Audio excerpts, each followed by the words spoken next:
Hey man, first and foremost, I want to appreciate y'all and thank y'all for everybody that reached out to me. You know what I'm saying? After, the car accident me and my family was in on Father's Day. Well, I definitely appreciate y'all for reaching out, checking in on the boy. Everybody good, man. A little shaken up, no severe injuries, thank God. My car is good as well, thank God. You know what I'm saying? So, it all worked out. A little sore, you know what I'm saying? Was a little dizzy for a little while, but we doing what we can. So I definitely do appreciate y'all. Real talk, man. And I just want to get some content out to y'all because I think I'm gonna take off Tuesday and Wednesday. Maybe I'll be back Wednesday or Thursday with a full upload. If I could do these YouTube shorts, I'll do that. But with this medicine, what I'm saying, I'm not waking up as early, as I normally do. So if I don't get the YouTube shorts to y'all in the morning, then I'll definitely get them in the afternoon. But thank y'all. Real talk. Appreciate y'all. Y'all know we family, y'all know we a community, and I'm just happy to be safe. Real talk. I'm thankful. But YouTube, what's going on, man? It's Black House Booking here with a brand new video. If you're new to the channel, please like, comment, subscribe. I promise you will not be disappointed. And if you're old to the channel, Couch Crew, you already know the vibes, man. Happy that y'all are here today. But I really wanted to make this video today to talk about some storylines that I think WWE needs to follow up on right now, in order to keep the product interesting and make things make logical sense, or at least piece things together that seem to be so far apart. But I kind of see where we can go. So let me get back in my fantasy booking bag and let me start with the thumbnail. I already made a video about this. I was not happy with Jey Uso being named, the surprise person for King of the Ring. Hopefully this video is out before Monday Night Raw, but I wasn't happy about it, not because I don't like Jey Uso. Jey Uso, I actually do like Jey Uso. I rock with Jey Uso. I'm happy that he was World Heavyweight and IC champion as a single star, but I don't think that he made sense for this King of the Ring tournament. I thought Karrion Kross or Omos would have been some good replacements. I would even went with Goldberg at this point because this makes absolutely no sense to me.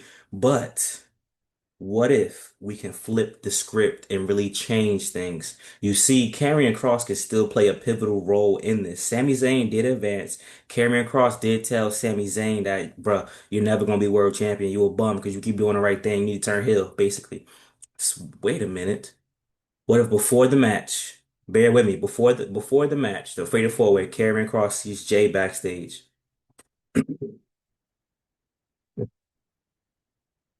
Hey Jay, you know, I don't like your family. I never liked your family, but I do respect you. You see, you're a hard worker. You got yourself over the moon. Roman didn't strap that rocket on your back. You did. Because you did what's absolutely necessary to get there. Whether I agree with it or not, I can respect you. But Sami Zayn, there's nothing to respect. Sami Zayn, not Sami Uso, Jay. You're the real Uso here. Your brother's the real Uso here. And look what they've done to both of you. Nothing for you. But Sami Zayn is about to get an opportunity at King of the Ring because he will weasel his way past Randy Orton because that's the type of person he is. But you, I know you can beat Bronson Reed. I know you can beat Sheamus. I know you can beat Rusev. And I know that you can beat Cody Rhodes. But the only way to do that is by doing the right thing. Let's go, babe. TikTok Jay. And then that's how he does the promo for Jay. Jay is looking a little, whatever. This guy is weird, but in the back of Jay's mind, he's like, hmm. If I do win this fatal four-way, I am gonna have to go against Cody. And if Sammy beats Randy, I'm gonna have to go against Sammy, and it will be me versus Sammy in the finals. And if I beat Sammy, I go after Gunther. Obviously, I don't want Jey Uso to win the whole thing. However, if Jey Uso was to win this and was to beat Cody, and Sammy beats Randy, you could have Sammy beat Jay in the final. You could have Jay turn heel. I know it's something that everybody doesn't want. We're gonna get Usos versus New Day eventually, but imagine if the Usos got back together as heels.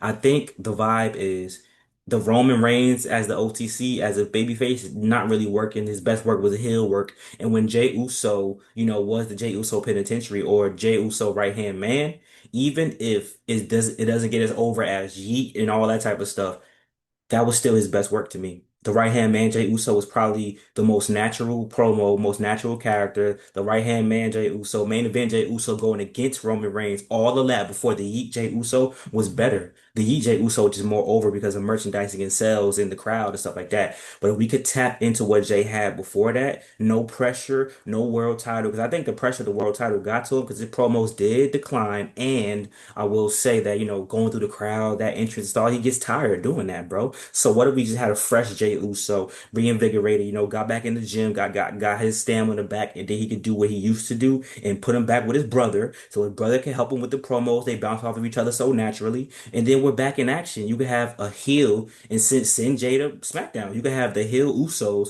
go against the Street Profits. Heel Usos dethrone the new tag team champions Wyatt Six or something like that. There's so many different possibilities that you can go with because the brand split doesn't matter. So if Jay show up on SmackDown, who cares? They do that all the time.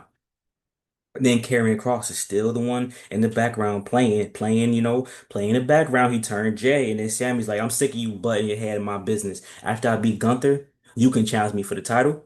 Sammy versus Gunther. Sammy gets a win over Gunther because he didn't beat him before, and then well, he didn't beat him for the World Heavyweight Championship before when he had a match, and then we have Sammy versus Karrion Cross. Now that's my last ditch effort to push Karrion Cross. If not, then I don't have any more fantasy booking for y'all. Second story, Julia and Zelina Vega. I do believe that Zelina Vega is going to beat Julia. I think this is going to propel Zelina Vega's reign. But what if we did let Julia win, right? You know what we could do with that? We could do what I said we should have done with Shinsuke Nakamura. Julia, she comes in as the heart and soul of Japanese wrestling. Get the Japanese flag, wrap the Japanese flag around the United States Championship, cover the United States Championship with a Japanese sticker, make the Japanese flag the side plate, something. Make it so that this is your own personal title. We need a new title design, as far as like a personal one to make this work, right? She beat Zelina Vega. Shinsuke Nakamura's in the background looking at Julia like, and shit, because we just had Shinsuke, the men's United States champion before, and now we got Julia, the women's United States champion. Shinsuke doesn't have to be a manager, so to speak, but he's always in the background. They speak in their native dialect. We have some subtitles at the bottom so we can know what they're saying. They're talking to each other, they're planning, they're scheming, and Shinsuke is the reason why Julia keeps, getting the miraculous wins at the end because she's going against tough opposition. You got to give her some tough opponents in order for this to work. But Shinsuke is the one pulling the strings, and then Zelina Vega wants her rematch. And then Shinsuke's like, no, you're not getting a rematch. We talking about blah, blah, blah. He's all in her face. Then you have not Andrade. You have Aleister Black push Zelina to the side, look at Shinsuke in the face and say, let's go. Because Aleister Black and Shinsuke got some beef anyway. What better way to tie that beef together? You have Shinsuke, he's rocking with Julia, and Zelina and Aleister Black are married in real life. Of course, Andrade would make sense in this spot as well, but they're not booking Aleister Black to do anything. He's just on SmackDown. This will actually give him something of significance. He gets to work with his wife, and this can actually get them both over as baby faces. It's a win-win-win-win all around, right? Because people say Zelina Vega's theme sucks, blah, blah, blah. Have her come out with Aleister Black and his theme. Let's bring back the mixed tag team match. Let's have a mixed tag team match. When the last time we had a mixed tag team match in WWE? Let's do it. Why not? And then Zelina Vega and Julia can still clash for that Women's United States Championship. But now we have a Shinsuke Nakamura, the last samurai, versus, the Black Mass, Aleister Black. Like, why not? Let's do that. I think that would be dope. That's just a little side plot. But SmackDown always does well with booking things that is kind of like, I don't really care about it, but I do kind of care about it. Mia Yim versus Chelsea Green and them. Chelsea Green versus Lena Vega and them. You know what I'm saying? Like little side stuff that you like, yeah, whatever. Angel Garza and Berto and Andrade and Santos. We care about like the little side plot. So let's build another side plot. And last but not least, I was just gonna do the New Day individually, but New Day and A-Town Down under. I figured out how we can finally get this to work. I think, me personally, this is how we do this. We've seen the New Day take Grayson Waller under their wing. They keep talking to him. Austin Theory, he's going to be the odd man left out. They're going to convince Grayson Waller to turn on Austin Theory like they turned on Big E. But then Austin Theory is not going to be alone. He's going to have backup. They just re-signed Omos to a brand new contract. Let Omos help out Austin Theory. Why? Because you got two baby faces that you just made on the spot. But then Big E has to play a role in this. I don't know if he's healthy or if he's ready yet, but if he is, he has to play a role. Even if he can't take a bump, he could give a clothesline to one of them or something. Because even if we don't get the New Day versus Big E and Austin Theory or Big E and Omos, we could at least, what I'm saying, get something going with Omos and Austin Theory, versus maybe. Maybe Woods is like Kofi and Grayson Waller. Y'all go after them. I'm gonna stick to the background, make sure Big E don't do anything crazy. You know what I'm saying? And this is like I said. You got to book the mid to low card decent to have some interest because the top of the card is always going to open the show and close the show. In between, we need something that makes sense and something that's good. I think that makes sense because why tease them, talking with Grayson Waller if Austin Theory is going to become babyface?